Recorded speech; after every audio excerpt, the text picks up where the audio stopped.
The year is 1348. A cold wind moves through the narrow streets of Europe. Church bells echo across crowded towns. Merchants shout in busy marketplaces.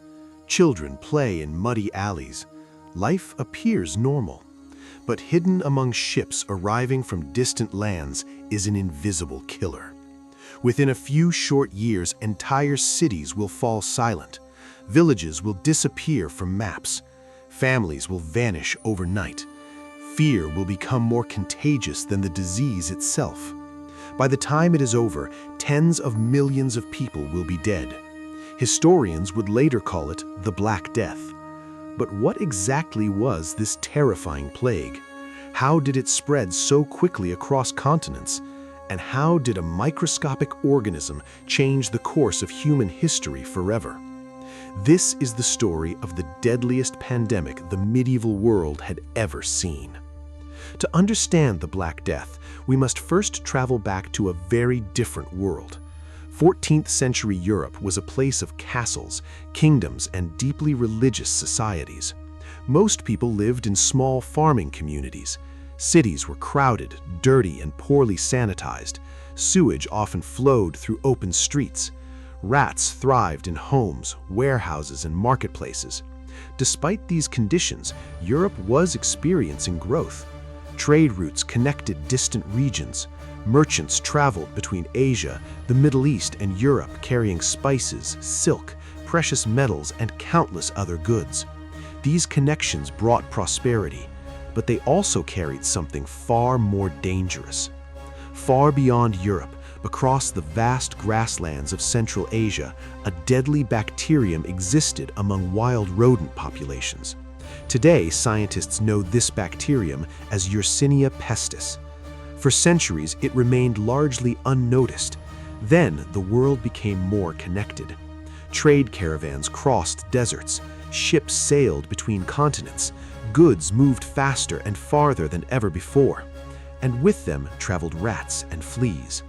Most people had no idea that these tiny creatures carried a disease capable of reshaping civilization itself. The first signs appeared in Asia during the 1330s. Historical records describe mysterious outbreaks sweeping through communities. Entire populations were devastated. As merchants continued moving through trade networks, the plague followed. It traveled westward, through mountains, across deserts, along the famous Silk Road. Every step brought it closer to Europe. One of the most dramatic moments occurred in 1346 at the Crimean port city of Kaffa. The city was under siege by Mongol forces. According to historical accounts, plague broke out among the attackers. As the disease spread through their camp, they allegedly launched infected corpses over the city walls. Whether this event significantly accelerated the outbreak remains debated among historians, but one fact is certain: the plague reached the city. From there, fleeing merchants boarded ships and sailed toward Europe. They unknowingly carried death with them. In October of 1347, several merchant ships arrived at the Sicilian port of Messina. What happened next shocked everyone. Many sailors were already dead. Others were desperately ill. Their bodies were covered in dark swellings. They suffered from fever, vomiting, weakness, and unbearable pain. Authorities attempted to force the ships away. It was already too late. The plague had arrived. From Sicily, the disease spread with astonishing speed. To Genoa, to Venice, to Marseille, to Barcelona, to Paris, to London. Every major trade route became a highway for death. The disease moved so quickly that entire regions struggled to comprehend what was happening. People woke healthy and died within days. Doctors were powerless. Religious leaders searched for answers. Governments panicked. Fear spread across Europe just as rapidly as the disease itself. Victims often developed painful swellings known as buboes around the neck, armpits, or groin. These dark, swollen lumps became one of the most recognizable signs of the disease. The symptoms were horrifying: high fever, vomiting, severe headaches, extreme exhaustion, bleeding beneath the skin. In many cases, death followed shortly after. For medieval communities, the experience felt almost supernatural. No one understood bacteria. No one understood infection. Many believed the plague was divine punishment. Others blamed poisoned air. Some looked to the stars, convinced that unusual planetary alignments had caused the catastrophe. Without scientific explanations, fear filled the void. As the death toll climbed, society itself began to unravel. Hospitals overflowed, churchyards filled beyond capacity. Gravediggers worked day and night. In many cities, mass graves became the only solution. Witnesses described carts moving through streets collecting bodies. The dead were often buried quickly, sometimes without ceremony. Families faced impossible choices. Parents watched children die. Children watched parents disappear. Brothers lost sisters. Wives lost husbands. Entire family lines vanished forever. The emotional devastation was beyond measure. Imagine living in a town where nearly everyone you know has either died or is dying.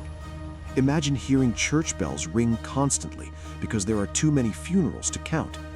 Imagine waking each morning wondering who will be gone by sunset. For millions of people, this was daily reality. One of the most remarkable aspects of the Black Death was its ability to affect every level of society. Kings were not safe. Nobles were not safe. Priests were not safe. The rich and powerful often attempted to escape cities for isolated estates, but many carried the disease with them. Death ignored wealth. It ignored status. It ignored power. This created a crisis unlike anything Europe had ever experienced. For centuries, society had been structured around clear hierarchies. Now, those hierarchies seemed meaningless. When everyone was vulnerable, old assumptions began to collapse. Some religious communities responded with extraordinary devotion. Priests risked their lives caring for the sick. Monks remained with dying patients. Many paid the ultimate price. Others interpreted the plague as evidence that the end of the world was near. Groups known as flagellants traveled from town to town, publicly whipping themselves in acts of repentance, believing suffering could stop God's wrath. Crowds gathered to watch. Some joined. Others feared them. Desperation fueled extreme behavior. Meanwhile, suspicion and scapegoating emerged. Throughout history, fear has often sought a target. The Black Death was no exception. Various minority groups faced persecution as frightened populations searched for someone to blame. False accusations spread. Violence followed. These tragic episodes revealed how quickly panic can transform into hatred when people face uncertainty and loss. By 1348 and 1349, the plague had reached its peak across much of Europe. The scale of destruction was unprecedented. Some cities lost half their populations. Certain villages disappeared entirely. Fields went unharvested. Businesses closed. Trade slowed dramatically. Economic systems began breaking down. Labor shortages became severe. There simply were not enough people left to perform essential work. Yet amid this devastation, a remarkable transformation was beginning. The survivors found themselves living in a changed world. Workers suddenly became more valuable. Landowners struggled to find laborers. Wages increased. Opportunities expanded for many ordinary people. The old social order started to shift. In some regions, peasants gained greater bargaining power than ever before. The plague had not only killed millions, it had fundamentally altered the balance of society. Over the following years, outbreaks continued to appear across Europe. The worst phase had passed, but the disease never completely disappeared. Communities remained haunted by the memory of what they had witnessed. Generations grew up hearing stories about the years when death seemed unstoppable. Artists painted haunting images of skeletons and mortality. Writers reflected on suffering and survival. Religious beliefs evolved. Political structures changed. The Black Death became more than a medical disaster. It became a defining cultural event.